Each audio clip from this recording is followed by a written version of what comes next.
NCIB times ಮೀಡಿಯಾಗೆ ಸ್ವಾಗತ. ನಾನು ದರ್ಶನ್ ಹುಣಸೂರು. ತಿಂಗಳಾದರೂ ಕೂಡ ಮಗು ನೋಡೋದಕ್ಕೆ ಬಂದಿಲ್ಲ. ಮಗು ಕೊಟ್ಟ ಬಿಜೆಪಿ ಮುಖಂಡನ ಪುತ್ರನಿಗಾಗಿ ಆ ಯುವತಿ ಇನ್ನೂ ಕೂಡ ಕಾಯ್ತಾ ಕೂತಿದ್ದಾರೆ. ಹೌದು, ಮದುವೆ ಆಗೋದಾಗಿ ನಂಬಿಸಿ ದೈಹಿಕ ಸಂಪರ್ಕವನ್ನು ಬೆಳೆಸಿ 20 ವರ್ಷಕ್ಕೆ ಅಪ್ಪನಾದಂಥ ಬಿಜೆಪಿ ಮುಖಂಡ ಜಗನ್ನಿವಾಸ್ ರಾವ್ ಅವರ ಪುತ್ರ ಕೃಷ್ಣ ಜೆ ರಾವ್ ವಿಷಯ ಎಲ್ರಿಗೂ ಕೂಡ ಗೊತ್ತಿರುವಂಥದ್ದೇ. ದಕ್ಷಿಣ ಕನ್ನಡ ಜಿಲ್ಲೆಯ ಪುತ್ತೂರಿನಲ್ಲಿ ನಡೆದಿರುವಂಥ ಲವ್ ಸೆಕ್ಸ್ ಧೋಕಾ ಪ್ರಕರಣ ಇದಾಗಿರುವಂಥದ್ದು. ಈಗಾಗಲೇ ಅಪ್ಪ ಮಗ ಇಬ್ಬರು ಕೂಡ ಜೈಲಿನಲ್ಲಿದ್ದಾರೆ. ತಾನು ಗರ್ಭಿಣಿಯಾದ ಬಳಿಕ ಮದುವೆ ಆಗೋದಕ್ಕೆ ನಿರಾಕರಿಸಿದ್ದ ಕಾರಣಕ್ಕೆ ಯುವತಿ ಪೊಲೀಸ್ ಠಾಣೆಯಲ್ಲಿ ದೂರನ್ನ ದಾಖಲು ಮಾಡಿದ್ಲು. ದೂರು ದಾಖಲಾಗ್ತಿದ್ದ ಹಾಗೆ ಜಗನ್ನಿವಾಸ್ ರಾವ್ ಮಗನನ್ನ ಮಾಯ ಮಾಡಿದ್ರು. ಕೊನೆಗೂ ಕೂಡ ಆತ ಮೈಸೂರಿನಲ್ಲಿ ಸಿಕ್ಕಿಬಿದ್ದು ಬಂಧನಕ್ಕೆ ಒಳಗಾಗಿರ್ತಾನೆ. ತಪ್ಪಿಸಿಕೊಳ್ಳೋದಕ್ಕೆ ಸಹಾಯ ಮಾಡಿರುವಂತಹ ಕಾರಣಕ್ಕೆ ಜಗನ್ನಿವಾಸ್ ರಾವ್ ಅವರನ್ನ ಕೂಡ ಬಂಧಿಸಿರುವಂತಹ ಘಟನೆ ಇದು. ಇದೀಗ ಘಟನೆ ನಡೆದು 1 ತಿಂಗಳಾದರೂ ಕೂಡ ಕಂದಮ್ಮನನ್ನ ನೋಡೋದಕ್ಕೆ ಯಾರೂ ಕೂಡ ಬಂದಿಲ್ಲ. ತಾನೇ ಮಗುವನ್ನ ನೋಡ್ಕೊಳ್ಬೇಕಾಗಿದೆ ಅಂತ ಹೇಳಿ ಯುವತಿ ಕಣ್ಣೀರನ್ನ ಹಾಕ್ತಿದ್ದಾಳೆ.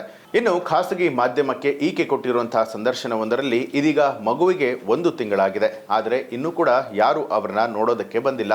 ಅವನು ತಪ್ಪು ಮಾಡಿದ್ದಾನೆ, ಮಗುವಿಗೆ ಯಾಕೆ ಶಿಕ್ಷೆಯನ್ನ ಕೊಡಬೇಕು ಅಂತ ಹೇಳಿ ಪ್ರಶ್ನೆ ಮಾಡಿರುವಂಥದ್ದು.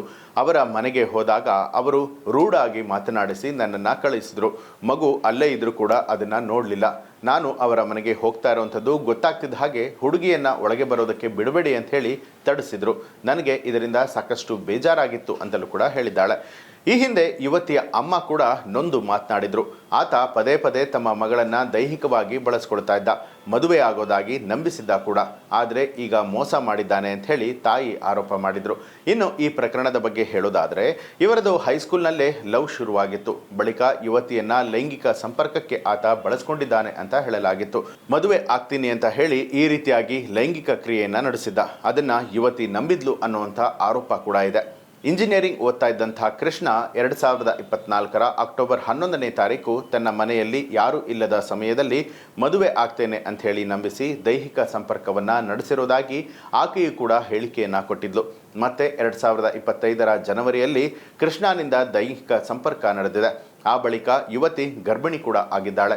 ಆದರೆ ಮದುವೆ ಆಗೋದಕ್ಕೆ ಕೃಷ್ಣ ನಿರಾಕರಿಸಿದ್ದಾನೆ ಅಂತ ಹೇಳಲಾಗಿದ್ದು, ಈ ಬಗ್ಗೆ ವಿಚಾರಣೆಯನ್ನು ನಡೆಸಲಾಗ್ತಾ ಇದೆ. ಯುವತಿಯ ಪರವಾಗಿ ಬಿಜೆಪಿ ಕೂಡ ನಿಂತಿರುವಂಥದ್ದು. ಬಿಜೆಪಿ ಹಾಗೂ ಪರಿವಾರ ಸಂಘಟನೆಯ ನಿಲುವು ಸ್ಪಷ್ಟವಾಗಿದ್ದು, ಸಂತ್ರಸ್ತೆಯ ಪರವಾಗಿ ತಾವು ಕೂಡ ನಿಲ್ತೀವಿ ಅಂತ ಹೇಳಿ ಹೇಳಿಕೆ ಕೊಟ್ಟಿದ್ದಾರೆ.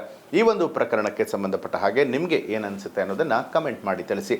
ಹಾಗೆ ನೀವಿನ್ನೂ ಕೂಡ ನಮ್ಮ ಚಾನಲನ್ನು ಸಬ್ಸ್ಕ್ರೈಬ್ ಮಾಡಿಲ್ಲ ಅನ್ನುವಂಥದ್ದಾದರೆ ಈಗಲೇ ಸಬ್ಸ್ಕ್ರೈಬ್ ಮಾಡಿ ಬೆಲ್ ಐಕಾನ್ ಒತ್ತಿ.